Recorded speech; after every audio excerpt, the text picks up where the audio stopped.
데살로니가전서 5장 16절부터 18절까지 보겠습니다. 데살로니가전서 5장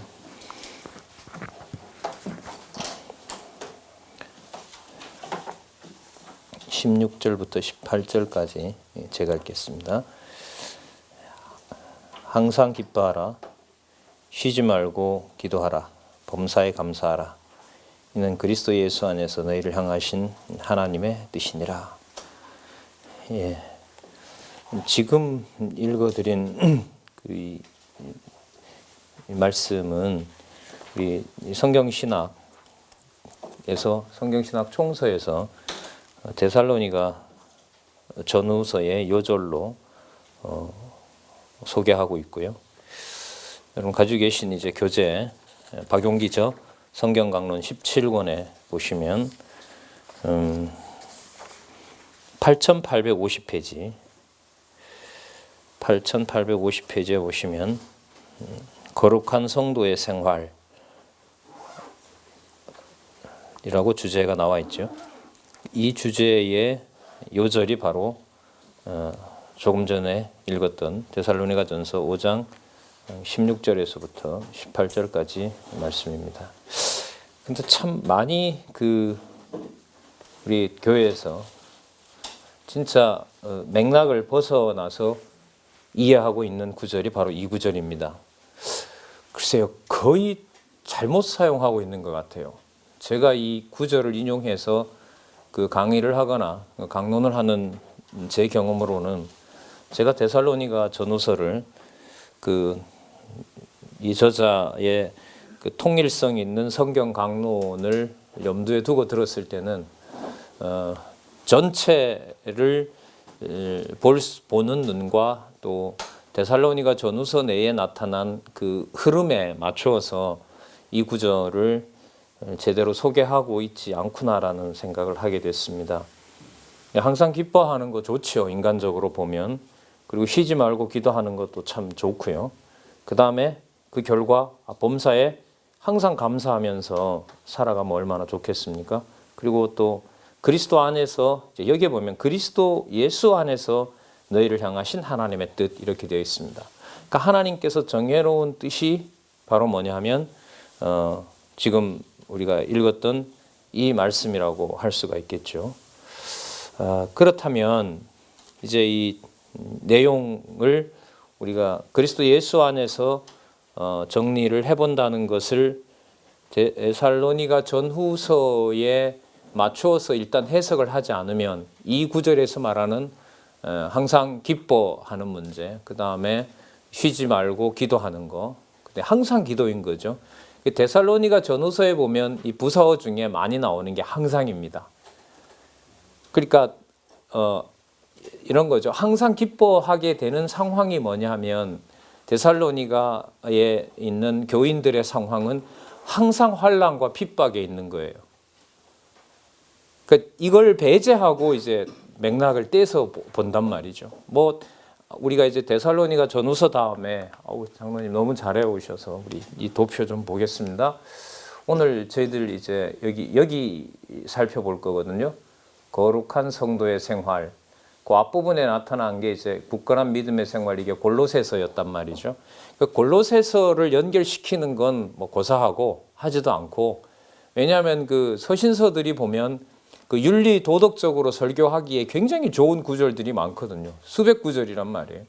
그러니까 이걸 이제 맥락적으로 할 말 다 하고 성경에 있는 걸 갖다가 얘기하니까 자기도 못하는 소리, 또 대충 하는 것처럼 하고 성도들에게 행위와 율법을 강조하는 결과가 된단 말이죠. 그러니까 이 골로새서의 주제인 굳건한 믿음의 생활과의 어떤 연결성은 고사하고요. 또 더 나아가 빌립보서의 복음에 합당한 생활, 오늘 이제 우리가 이 라인을 마무리하면서 또 정리하고 그 다음에 디모데전서부터 빌레몬서까지 이 라인까지 아마 글쎄요 들어갈 수 있을지 없을지 모르겠습니다. 그래서 지금 여기 만들어주신 이 프랭카드에는 유인물에는 가로 없는 숫자까지니까요. 한번 올라가 보면 하나, 그 다음에 둘, 셋, 넷, 다섯. 여호와 계시까지 이제 올라가는 동안 5개, 4계단을 통해서 전체 주제에 이르는 거니까요. 전체 개론, 성경 우리 개론 배운 대로 보면 이제 한 절반 정도에서 이 도표가 그려졌습니다. 그리고 좀 참조로 우리 목사님들 연구에 도움이 되시도록 말씀드리면 여기 보이는 이 개론의 그 분량과 여기 나타난 이 도표를 합하게 되면 뭐가 되냐 하면 성경신학 개론이 됩니다. 제가 볼 때는 이 도표의 가장 활용도가 높은 것은 강론집은 여기서 더 내려가지 않습니까? 여기서 내려가서 본문에 있는 개념까지를 설명하고 있고요. 그게 끝난 다음에 우리가 이제 성경신학 개론. 성경신학 개론은 기존의 개혁파 전통이 유지해 왔던 서론, 신론, 그다음 인재론, 기독론, 구원론, 교회론, 종말론의 구조가 성경적이지 않다. 성경적으로 설명하기에 부족하다라고 해서 만들어진 제시하고 있는 구조가 바로 이 구조입니다. 그러니까 조직신학 구조가 이렇게 돼야 되는 겁니다. 이렇게. 그래서 결과적으로 조직신학을 끝내도 여호와 계시여야 되고요. 성경 강론이 물론 끝나도 여호와 계시여야 되고요. 성경 틀을 짜도 조직신학 처음에 나오는 조직신학 서론에서도 이 서론에 보면 2가지가 나오죠. 첫 번째 성경관, 그다음 2번째 뭐가 나오죠? 신학 연구 방법론입니다. 자, 성경관, 통일성 있는 성경관. 그다음에 그 여호와 계시라는 주제가 나왔습니다. 그럼 이걸 어떤 방법으로 공부해 가야 되느냐라는 게 지금 이 도표에서 얘기를 해주고 있습니다. 여기 있는 이 하나, 둘, 셋, 넷, 다섯, 여섯, 7개인데 이제 언약, 여호와의 언약과 성취 섭리도가 이제 이건 또 하나님의 언약과 이거 사실 이것도 나중에 여호와의 언약과 성취 섭리도로 이제 바뀌겠죠. 이 뭐 2개가 중복됐다고 보면 이제 이 6도요. 6개의 이 도표가 한눈에 볼 수 있는 신학의 전체 주제. 예를 들면 뭐 요 경우는 좀 다르겠습니다만은 예를 들면 나머지 이 도표 5개, 이 5개가 조직신학 전체 체계라고 보시면 됩니다. 그러니까 무슨 뜻입니까? 이걸 가지고 성경관을 설명할 수도 있고요. 신론을 설명할 수도 있고요. 인간론을 설명할 수도 있고, 자, 인간론 설명할 수 있습니다. 인간론 다 나옵니다. 이거 전부 다 인간론이죠. 그 다음에 또 구원론 바로 여기 나옵니다. 그죠? 그 다음에 기독론 전부 다입니다. 그리스도. 그 다음 속죄론, 은혜론 다 나오죠. 구원론. 그 다음에 교회론, 물론입니다. 그 다음에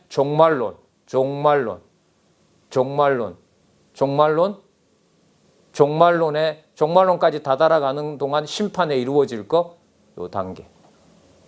자, 이건 어디에 근거를 두느냐? 창세전에 근거를 두고 창조 엿새 동안 모든 것을 하나님께서 이미 작정하셨고 완벽하게 의도한 것이 맞다고 해서 여호와께서 7일날 뭐 하셨다? 안식하셨느니라. 그래서 목사님 이 그림을 평생 저희들이 연구해서 그 사람들에게 보일 때 성경 연구에 대한 깊이가 더하는 만큼 이 도표는 활용도가 깊어진다고 보시면 됩니다. 제가 우리 요즘 연수하시는 우리 목사님한테 그런 말씀 드렸는데 우리가 남아있는 연구의 내용을 굳이 설명을 하라고 하면 이 낱말 하나하나가 전부 성경에 근거를 둔 낱말들이거든요. 어떤 건 지명도 있고 인명도 있습니다만 어떻게 예를 들면 뭐 육체라든지 구원이라든지 성도라든지 부활인이라든지 출생이라든지 전부 다 이 모든 개념들이 성경에 근거를 두고 있기 때문에 이 성경적 근거가 몇 장 몇 절에 나오는지까지 연구를 하면 저희들이 더 풍성해집니다. 이렇게 그렸더라가 아니라 이 그림 속에 있는 이 창조와 심판이라는 것을 성경적 근거를 창세기에서부터 계시록까지 모든 개념이 나올 때마다 성경적 근거를 제시하는 것. 이게 저희들이 남아있는 연구입니다. 올해는 이렇게 이제 제 얘기를 많이 들으셨으니까 내년부터는 좀 방식을 글쎄 계시록까지 올해 글쎄요 갈 수 있을 것도 같아요. 사실 좀 뭐 속도를 내는 데는 아무런 문제는 사실 없으니까요. 그래서 일단 내년부터는 방법론을 우리 여기 목사님들이 연구하시고 좀 목사님들이 뭐 굳이 말씀드린다면 발표인데요. 뭐 딱딱한 발표보다는 좀 우리가 토론하고 또 서로 주고받고 묻고 좀 진도에 크게 좀 영향을 안 받고 좀 아주 실질적인, 그래서 목사님들이 여기서 예를 들면 대여섯 시간 연구한 것이 그 다음 날 바로 가서 그 강단에서 목사님들이 마음껏 좀 뭐 6시간 배워서 1시간 정도, 6시간 공부하려면 또 그 전에 많은 걸 해와야 되니까요. 해오고 6시간 같이 우리가 나누고 그 다음에 확인하고 그 다음에 한 달 동안 강단에서 또 연구하시고 또 강의하시고 그런 어떤 실질적인 도움을 좀 쉽진 않겠죠. 시간도 일단 내야 되고 좀 그런 걸 좀 소원을 하고 있습니다. 너무 멀리 갔네요. 다시 돌아오겠습니다. 자, 그러면 지금 읽었던 거룩한 성도의 생활과 관련된 데살로니가전서 5장 16절, 17절, 18절은 맥락 없이 사용하고 있는데요. 일단 유의해야 됩니다. 이건 데살로니가 전후서를 전체를 봐야 가능한 거고요. 데살로니가 전서 전체를 보는데 일단 해결을 해야 될 것이 5장 18절에 그리스도 예수 안에서 너희를 향하신 하나님의 뜻. 자, 다 나오죠. 그리스도 예수 안에서 이거 벌써 어디로 시작할 수 있습니까? 어디에서부터? 어디에서부터죠? 에베소서부터. 에베소서부터. 여기죠? 신학교의 설립, 신학교의 성장, 신학교의 생활, 이 모든 것의 근거가 창세전 누구 안에서요? 그리스도 안에서 이렇게 됩니다. 그러니까 이 개념이 그리스도 안에서라는 이 그리스도 예수 안에서라는 게 현상적인 얘기가 아니고요. 무엇을 전제로 한다는 거죠? 창세전 영원한 언약 성취를 근거한다는 겁니다. 이 말이. 이렇게 되면 벌써 많은 부분이 해결이 되죠. 항상 기뻐 안 할 수가 없죠. 왜냐하면 그 일이 무엇이든지 누구 안에서, 이게 중요하죠. 그리스도 안에서 하나님이 정하신 뜻이니까. 그리스도 안에서. 문제는 그 그리스도 안에서 왜 이걸 정했는지를 예를 들면 사도 바울의 편지를 돌려 읽지 않으면 모른다는 겁니다.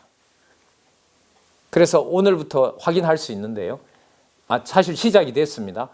그 서신서 로마서부터 뒷부분은 무엇으로 끝나냐 하면요. 성경 공부하라는 걸로 끝납니다. 데살로니가 골로새서가 그래 끝났고요. 라오디게아에서 온 편지 받아서 읽고 골로새서 읽어본 편지 돌려주고 그걸 돌려 읽어서 가정교회를 중심으로 공부하라고 하는 내용이 골로새서였어요. 그거 공부 안 하면 잠시 연결하면서 바로 들어가도록 하겠습니다. 공부를 왜 해야 되느냐? 위에 속한 사랑하는 하나님의 아들의 나라인 줄 모르니까. 이게 전부 골로새서에 나오는 개념입니다. 그러니까 위의 것을 생각하라는 게 나오죠. 그럼 지금 읽었던 개념인 그리스도 예수 안에서라는 그 데살로니가 전후서의 요절, 자, 우리 여기로 가기 위한 거죠. 결국은 거룩한 성도라고 했을 때 이 성도는 그러면 어디에서 출발합니까? 여기서 출발하고 골로새서는 이걸 뭐라고 그랬습니까? 사랑하는 하나님의 아들의 나라라고 했습니다. 땅에 속한 것이 아니고 어디에 있는 거? 위의 것 이렇게 되죠. 표대를 향하여. 그리고 이걸 지키는 것을 사도 바울의 글을 읽지 않으면 모릅니다. 성령의 계시를 통하지 않으면 어디에 휘둘립니까? 자, 본문에 나오죠. 사람의 유전에 휘둘립니다. 그러니까 율법에 얽매여 버리면 이게 안 보이는 거죠. 두 번째, 철학에 헛된 속임수에 속으면 절대로 볼 수 없습니다. 그럼 세 번째, 세상의 초등학문에 휘둘리게 되면 절대로 보이질 않습니다. 그 초등학문이요, 무슨 유치원 학문이 아니에요. 그 유치원 학문이 아니고 초등학문이라는 게 좀 아는 척 좀 할게요. 그 초등이라는 게 보면 그 영어로 엘레멘트예요. 여러분 엘레멘트가 뭐냐 하면 우주의 기원을 설명할 때 고대부터 중국 동서양 다 마찬가지인데요. 우리 보면 왜 일주일이 월화수목금 토 이렇게 돼 있잖아요. 그게 전부 그 음양오행설에 따른 거거든요. 그러니까 물, 불, 공기, 흙 이게 이제 사원소인 거죠. 그 사원소가 바로 뭐냐면 세상의 초등이라고 했을 때 그 초등을 말하는 거죠. 그 네 가지 물질을 가지고 뭐가 이루어졌다? 천지 만물이 이루어졌다. 사실 막 그 성경에도 보면 우리가 왜 흙에다가 생기 넣고 해서 어쨌든 천지 만물이 들어오잖아요.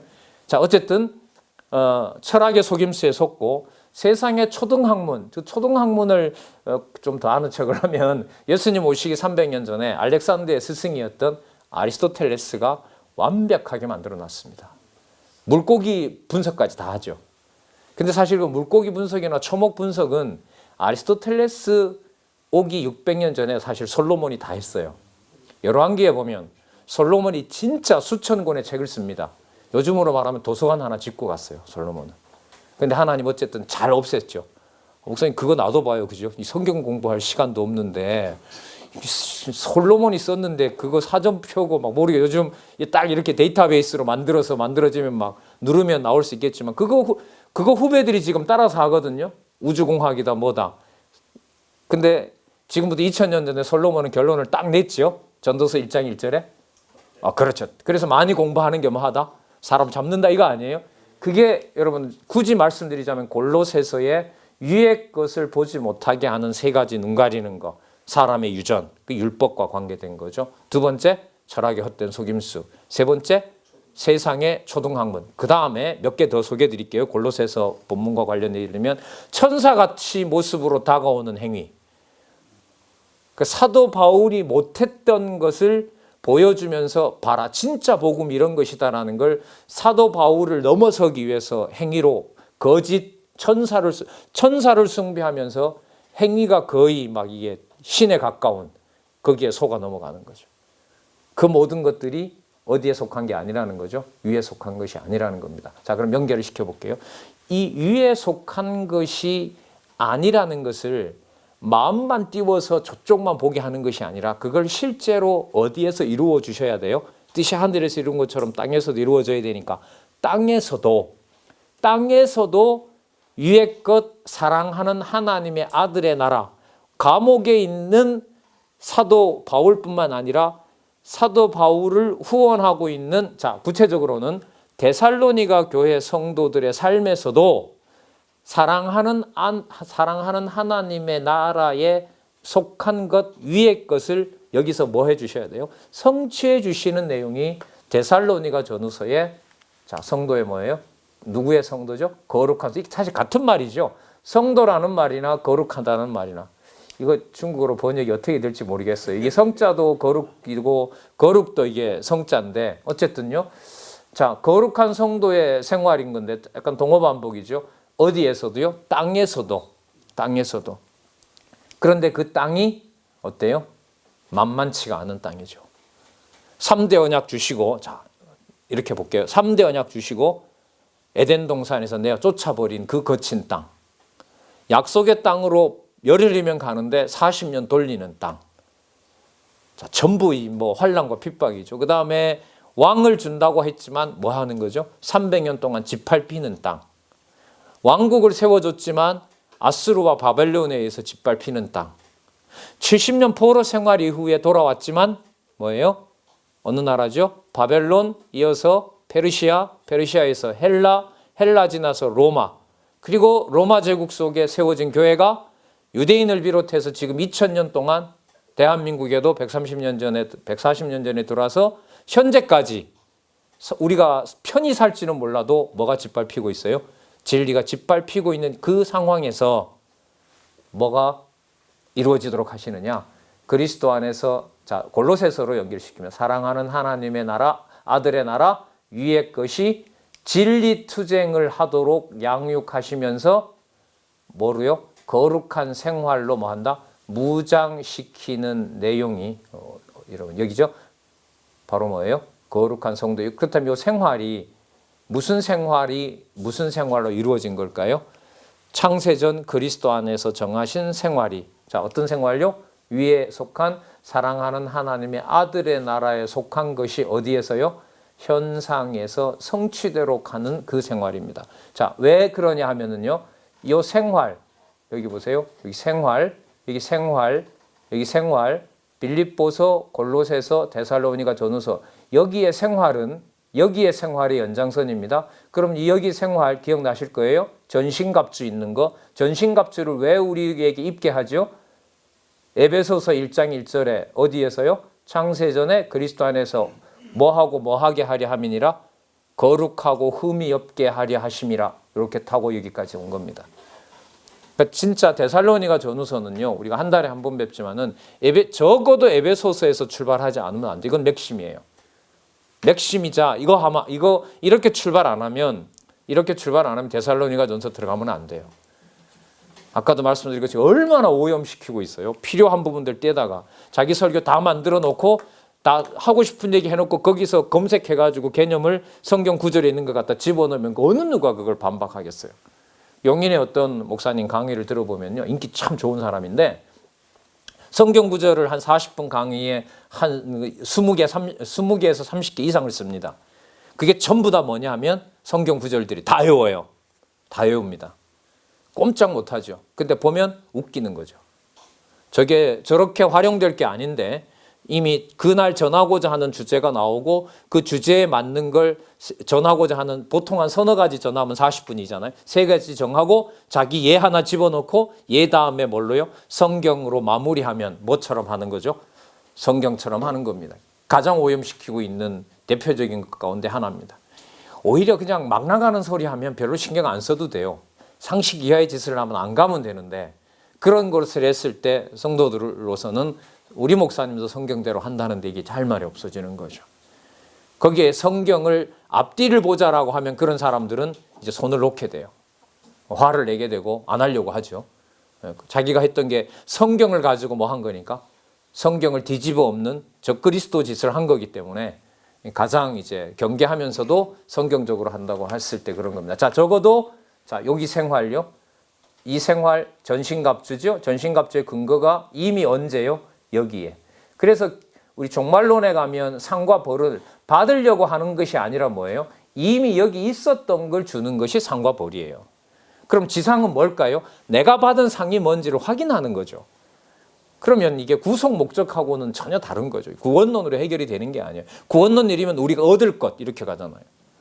이미 구원받은 것에 대해서 하면 은혜 쪽으로 노는데 구원론은 그런 의도를 가지고 있지는 않습니다. 왜? 이 윤리 문제가 해결이 안 되거든요. 받은 바 은혜가 전부기 때문에 기다리기만 하면 된다. 그러면 여러분 뭐로 가냐면 구원파로 가요. 구원파가 틀린 건 아닌데 유치한 거죠. 구원을 받았다. 그 다음에 모든 생활에 대해서 네 마음대로 하라 그러는데 그게 성경적인지 육신의 소욕인지 악의 소욕인지를 구분을 할 수가 없는 거예요. 그리고 예를 들면 임의로 성경을 골라내죠.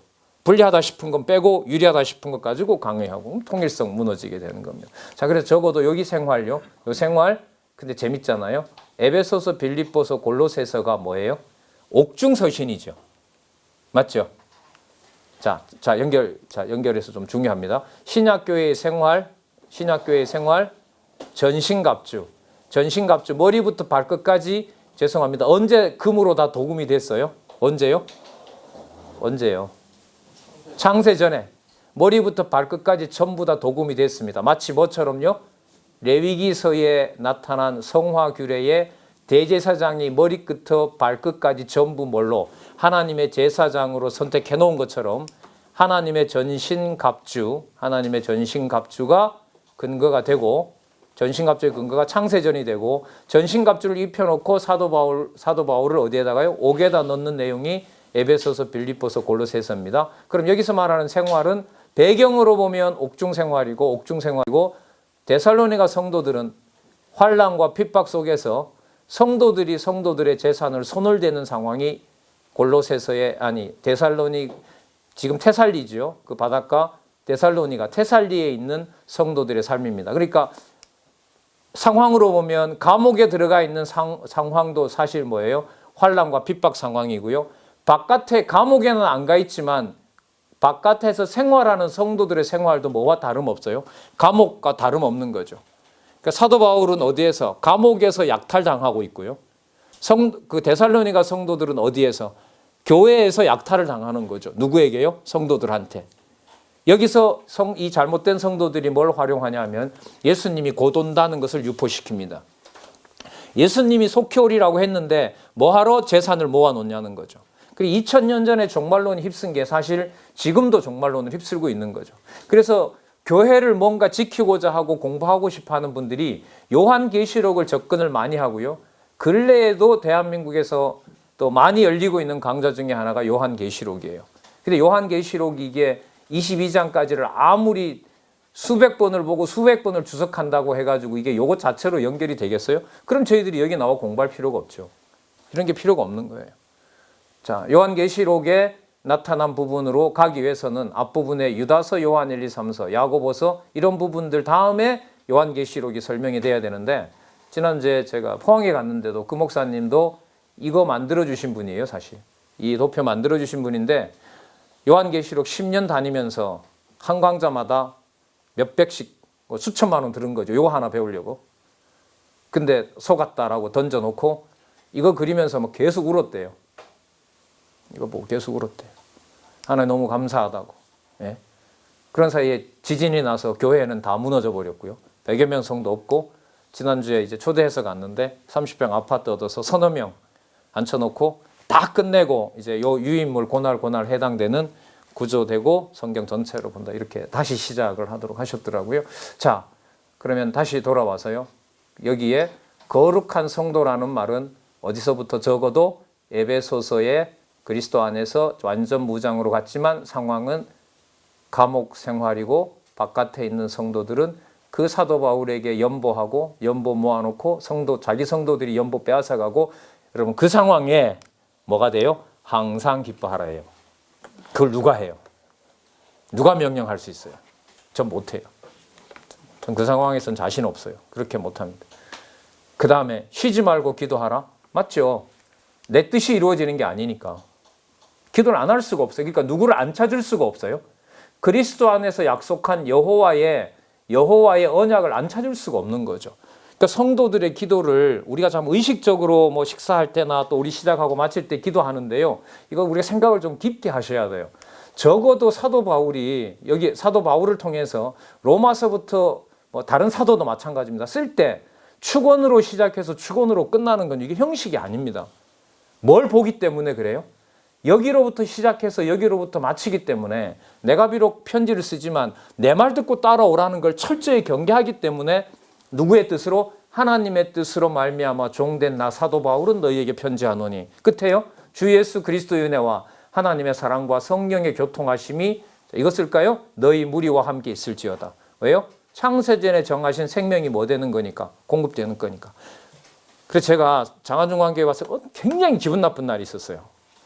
야, 진짜 수십 년 배웠는데 이거밖에 안 됐냐고 한 날이 있었는데, 어떤 분이 봤는데 학생 하나가 마음에 안 들게 기도했는 거예요. 근데 저한테 지도를 어떻게 했기 때문에 기도를 저렇게밖에 못 하는데, 진짜 좀 덜 친했으면 진짜 그날 아침에 제가 봐도 일을 냈어요. 이게 선배였지만 막 이 반말이 막 끝까지 매이더라고요. 예? 제가 의롭고 이런 것이 아니라요. 어쨌든 이 저자와 더불어 한 20년, 30년 공부했다는 사람 입에서 기도가 왜 그 모양이냐? 아, 진짜 못 참겠더라고요.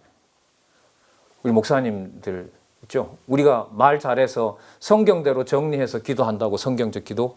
아니죠. 그런 의미 아니에요. 그래서 우리 이권인가요? 기도란 무엇인가?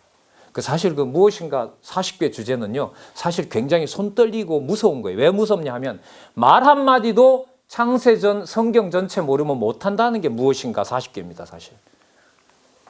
거기 보면 기도란 무엇인가, 언약이란 무엇인가, 생명이란 무엇인가, 경건이란 무엇인가, 그거 전부 다 성경 용어들이죠. 여기 있는 이런 용어들이에요. 근데 그 근거를 어디서부터 잡아요? 창세기부터 계시록까지 잡고 창세전에다 두고 그 개념을 풀어가거든요. 그러면 그 개념 하나도 이 감각 없이는 못 쓴다는 거죠. 창세전 이 감각 없이. 사실 저희들이 이게 교회 아니에요.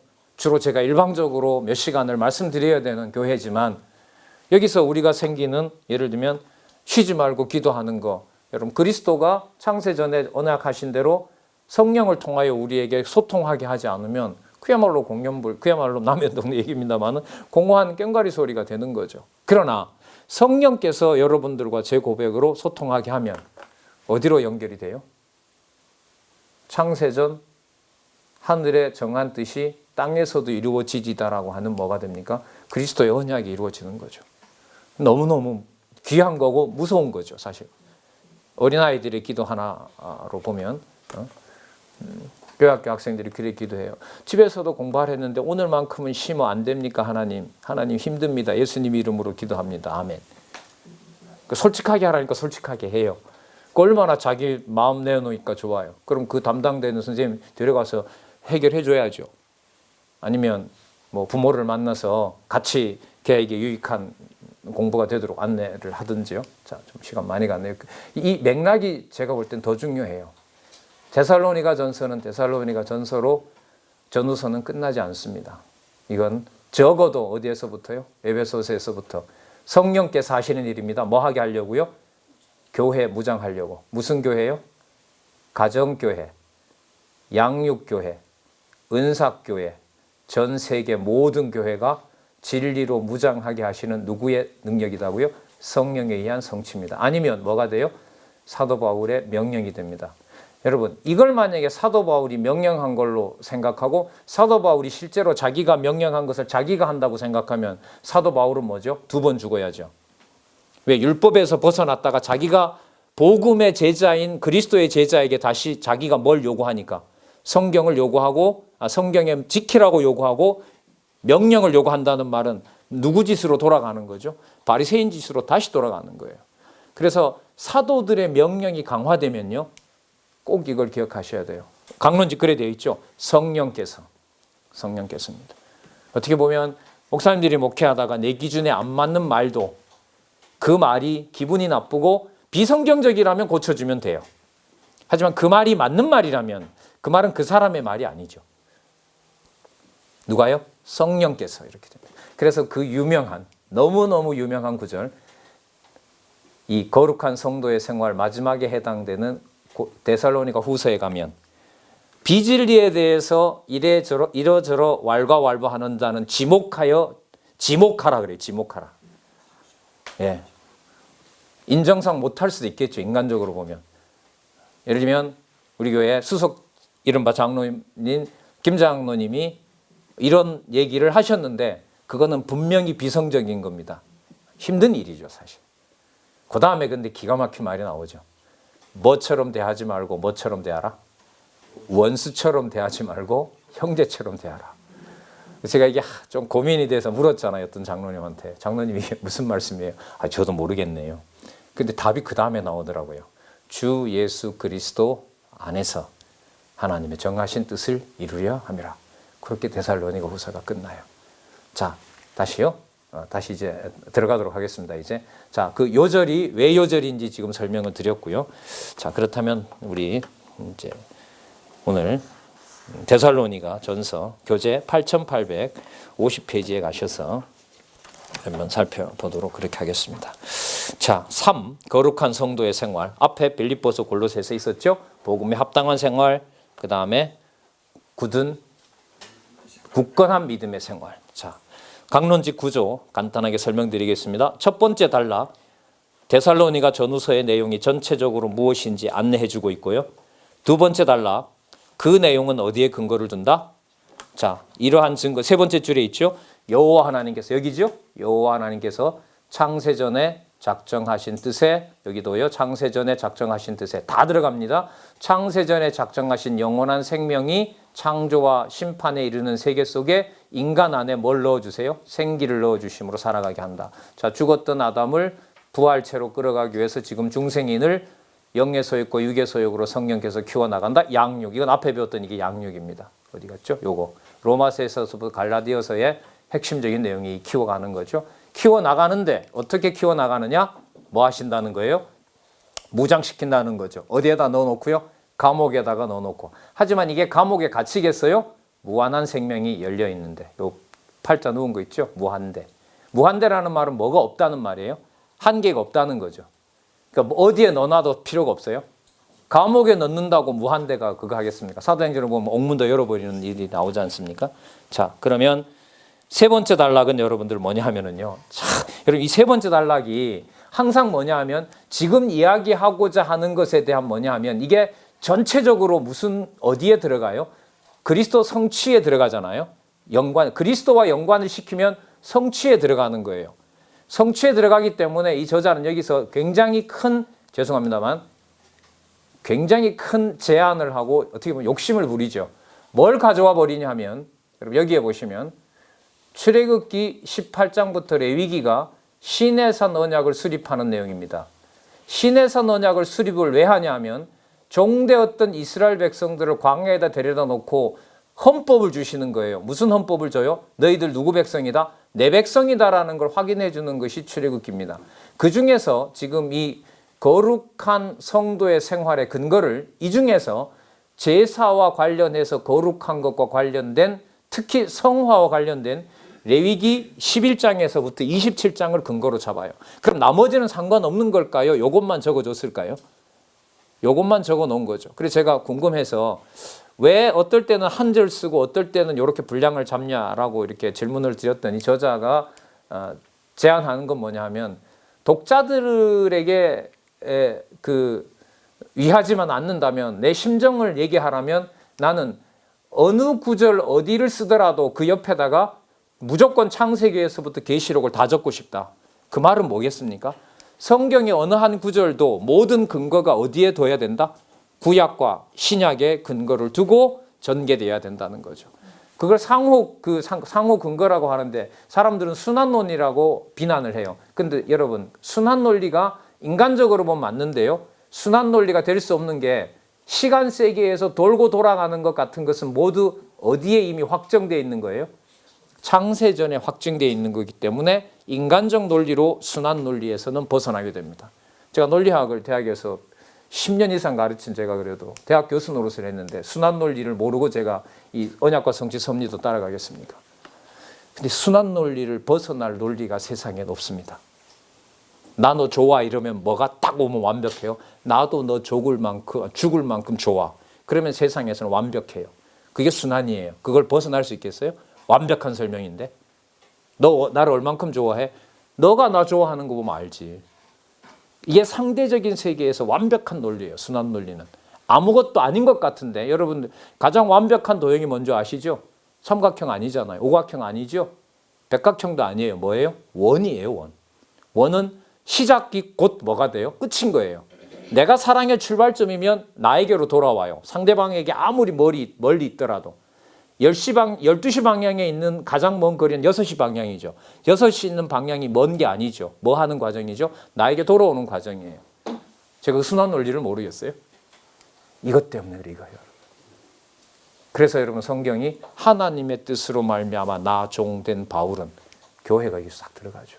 그래서 우리 목사님들 자주 말씀드리지만 교회는 저한테는 적어도 글쎄 앞으로도 더 그럴 것 같은데 편한 개념은 아니에요. 적어도 밥 먹고 교회에 대해서 비성경적인 것을 토로하고 차라리 그거 몇 번 하느니 차라리 가는 게 낫지 않냐. 그걸 무너뜨리려고 하고 그걸 내 마음에 안 든다고 하고 자 어쨌든 보겠습니다. 그게 우리가 노력해서 되는 건 아닌데요. 바로 이 거룩한 성도의 생활입니다. 그래서 여기 세 번째 단락을 뭐로 잡았어요? 레위기 11장에서부터 27장 한 거요. 이거 꼭 확인해 주시기 바라고요. 제안을 하나 드리면 문제는요. 레위기 26장입니다. 레위기 26장에 가면 끔찍한 예언이 들어있습니다. 그 내용이 뭐와 연결이 된다? 목사님 우리 간단한 숙제 하나 내드릴까요? 다음 달에 오실 때. 레위기 26장하고요. 레위기 26장하고 데살로니가 전후서가 무슨 상관이 있을까요? 자, 제가 설명드릴 수 있으니까 설명할 수 있다는 전제하에 드리는 거니까요. 고민해 보시고요. 자, 들어가 보도록 하겠습니다. 데살로니가 전서 거룩한 생활의 요소에 대해서 그 첫 번째 단락 한번 볼게요. 1장에서부터 2장 16절, 2장 17절부터 4장 12절, 4장 13절부터 5장 28절. 맞죠? 자, 크게 세 부분으로 나누었는데요. 거기 보셔도 구약 근거가 나오죠. 레위기 11장에서부터 21장. 그래서 여러분들 성경 강론집에 본문 가까워진 서론은 이게 양쪽 가로까지 내려오면서 자, 양쪽까지 내려오면서 반드시 그 서론을 얘기하는데 무조건 세 단락이에요. 자, 왜 세 단락이냐? 자, 지금 예를 들면 누구 얘기야? 여기 보면 교회 얘기하려고 해요. 교회 얘기하려고 그럽니다. 잘 보세요. 교회 얘기를 하려고 그러면 이 교회가 어디서부터 시작됐어요? 창세전이 시작됐죠. 그 다음 세 번째 단락은 뭘까요? 앞에 있었던 언약이 성취된 거죠. 그래서 세 단락, 이 비밀은 뭐냐면 목사님들의 모든 어떤 강론의 전제는 크게 보면 세 부분으로 시작하면 돼요. 오늘 말씀드릴 내용이 창세기 1장입니다. 그런데 이 내용은 영원한 하나님의 계획 속에 있는 말씀이었고 그걸 성령을 통해서 계시한 말씀입니다. 그 내용이 뭐였냐 하면 구약에 언약하셨던 메시아가 오신 내용입니다. 예수님이 이 방식을 쓰잖아요. 예수님이 구약 요약 환상적이지 않습니까? 너희가 성경에서 영생을 얻는 줄 알고 나를 상고하거니와 그 성경이 나에 대해서 증거하는 것이로다. 누가복음 24장 44절요.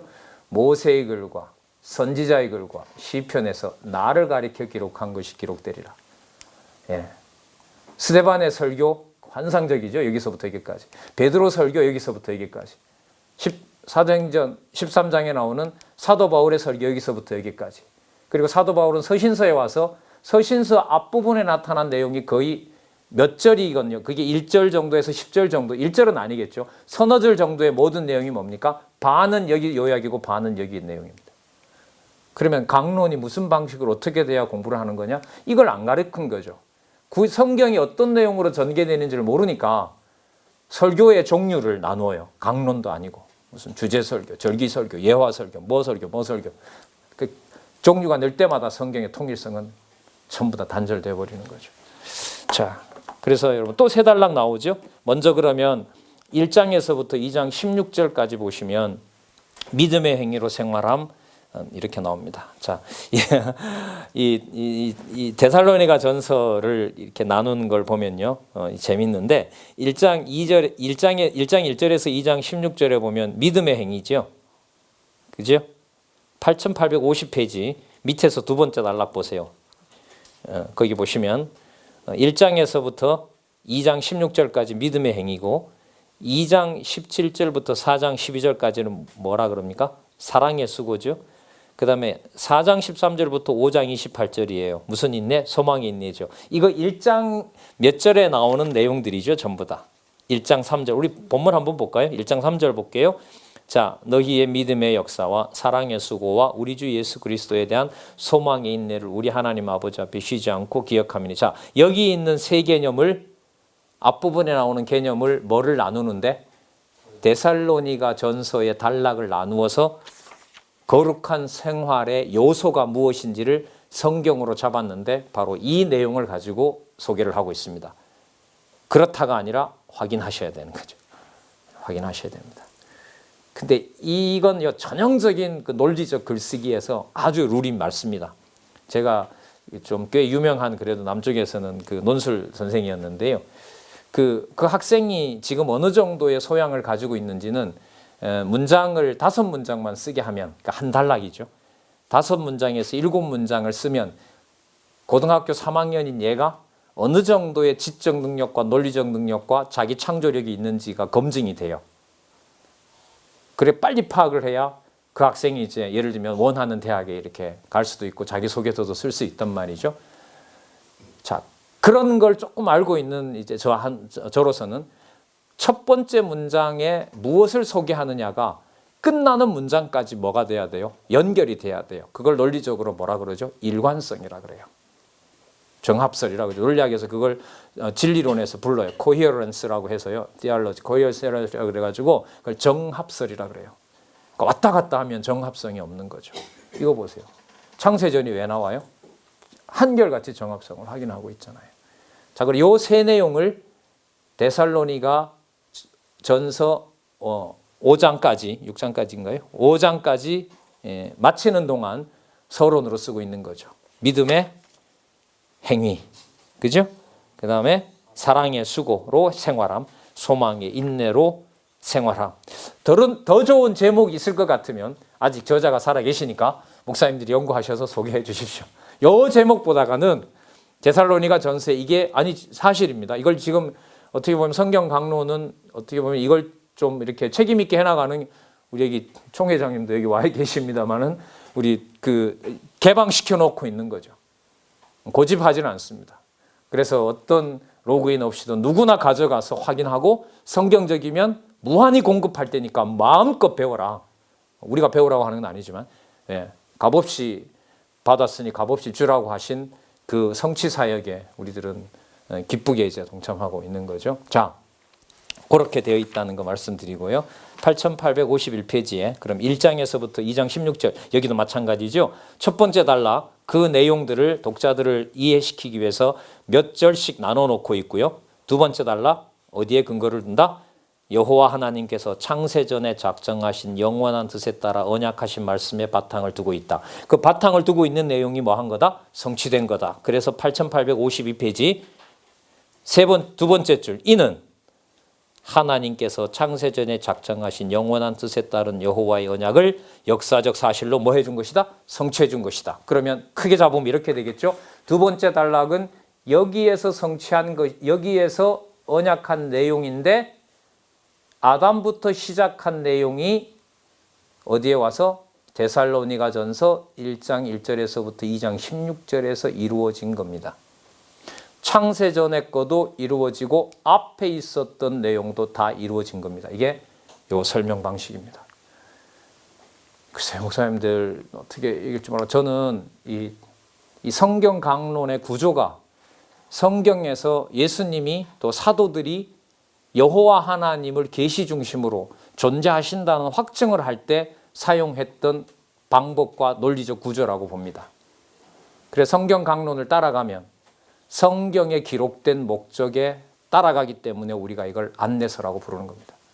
글쎄요, 다르게 더 시간을 더 잘 보내고 주어진 시간만큼 1시간이면 1시간, 2시간이나 2시간 이것보다 더 좋게 성경을 하나님의 말씀으로 확증하고 양식으로 안내하는 서가 있으면 언제라도 저한테라도 소개해 주십시오. 과감하게 다 던지고 진짜 이것이 맞다라고 설득이 되면 저도 따라가겠습니다. 글쎄요, 전 그런 시도는 안 할 것 같습니다. 먹기에 바쁘고 따라가기 바쁘고 제가 살기에 바쁘니까. 예. 이번 달이 제가 좀 살인적이거든요. 거의 강의 시간이. 어떻게 보면 막 그 비공식적인 것까지 하면 100여 시간이 되는데, 그래서 근데 이게 뭐가 갈급하냐면요, 여유를 갖지 못하고 수업 준비가 아닌 성경을 깊게 묵상한다 그러잖아요. 그런 시간이 좀 있거든요. 저도 살아야 되잖아요. 진짜 말씀을 내가 먹고 빠져들고 싶고 시간과 상관없이 먹고 싶은데 그런 시간에 여유가 없는 거죠. 이게 막 답답해지고요. 그럴 때 막 우리 숨어버릴까? 뭐 그냥 할까? 이런 마음이 막 들 정도인 거죠. 자, 그러나 이제 또 다시 돌아와서 보면 다 웃기는 내용이죠. 내 지식에 어떤 여유가 없어지니까 이것도 날려버리고 싶고 그냥 눈앞에 보이는 요 말씀에 지적으로 그냥 빠져들어가고 싶은 마음에 이제 이미 정해놓은 길인데 투덜투덜 하는 것보다 기쁘게 가면 좋잖아요. 자, 그래서 여러분들 요 세 단락의 비밀을 꼭 염두에 두시고요. 성경만 보셔도 모든 개념들이 다 보인다고 하면 성경만 보시면 되죠. 근데 우리가 아직 그 정도는 아니니까 여러분 같이 모여서 공부하자고 하신 거 아니겠습니까? 자, 8851페이지 그러면 믿음의 행위로 생활함 가운데 자, 서론은 1시간 어느 정도 제가 충분했다고 봐요. 이제 남아 있는 시간은 본문에 들어가서 서론에 말씀드렸던 것과 연결이 되는지 안 되는지를 모든 개념에서 확인을 해 들어가도록 그렇게 하겠습니다. 주어진 시간만큼요.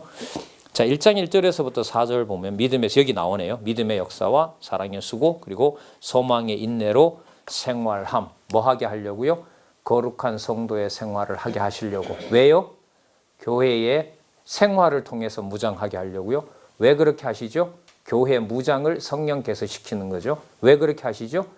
언약하신 대로 그리스도가 세상에 오셨고 장차 오실 것을 확증해 주기 위해서.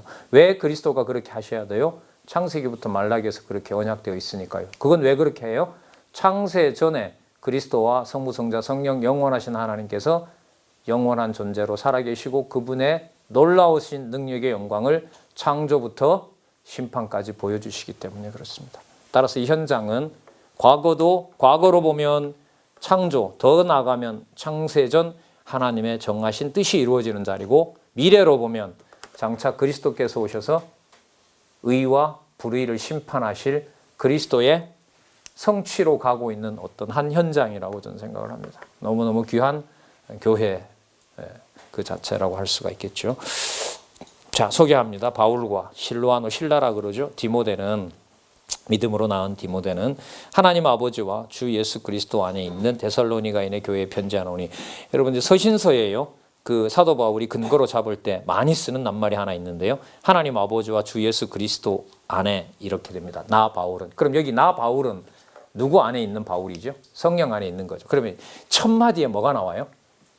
성부, 성자, 성령 하나님께서 계시하셨는데 이 말입니다.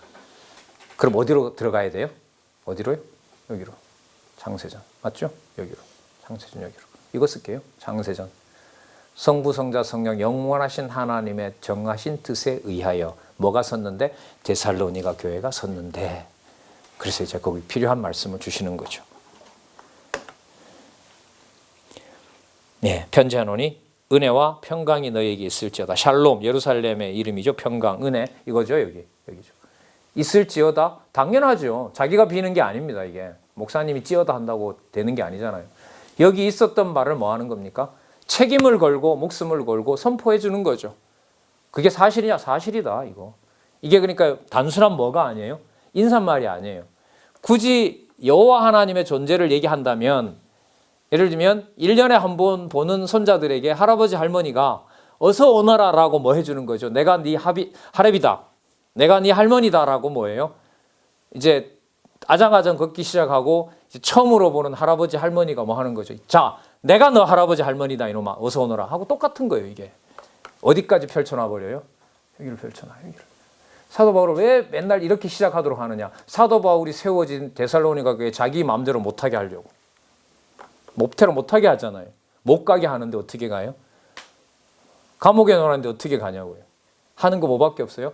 펜 때는 주니까 써서 보내는 것밖에 없어요. 마음대로 전하지도 못해요. 약속한 사도가 와야 제자한테 줘서 가죠. 가는데 중간에 또 잊어버리면 안 되잖아요. 잃어버리면. 줬는데 저쪽에서 안 줘요. 그럼 이후에는 또 못 읽어요. 당신은.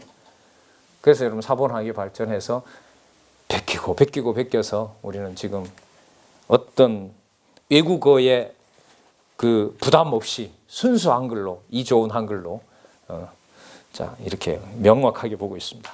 너희에게 있을지어다. 자 우리 무리가 너희를 이제 나오네요. 뭐라 그래요?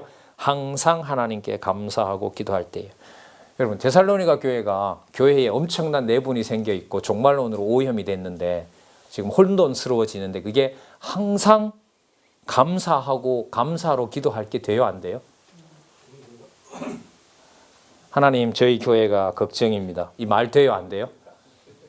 새벽에 이제 새벽 제단을 쌓으러 나가셔서 하나님 아무리 봐도 이건 아닙니다. 이 교회가 저 장로의 일은 도저히 용납을 할 수가 없습니다. 하나님 말이 안 됩니다. 솔직히 안 돼요. 그래서 제가 교회를 걸고 넘어진다. 제가 여러분 이렇게 앞서서 전하는 사람인데 이렇게 말하고 뒤에 서서 교회를 정죄하고 판단하면 한 목사님이라도 저한테 한 3마디는 좀 견딜 것 같은데 한 5마디 이상 넘어가면 제가 사실 다 접어야 될 것 같아요. 얼마나 큰 저주예요. 말로는 창세전 그리스도 안에서 교회라고 해놓고 뒤돌아서 가지고는 공모하고 사람 천엘 궁리하고 자 그래서 분량이 작아서 적은 게 아니더라고요. 자 보셨죠 아까 데살로니가 전서 5장까지 근거를 레위기 11장에서부터 27장까지 근거로 잡았으면 그 모든 내용이 어디에서요? 구약의 약속한 바가 이루어지는 거예요. 전 사실 진짜 궁금했어요. 신약 구약 분량은 저렇게 많은데 무슨 유다서 같은 한 장이 성경이야? 아니 무식한 소리였죠. 전체 다 개념 하나하나에 들어가 있는데 그걸 몰랐으니까요.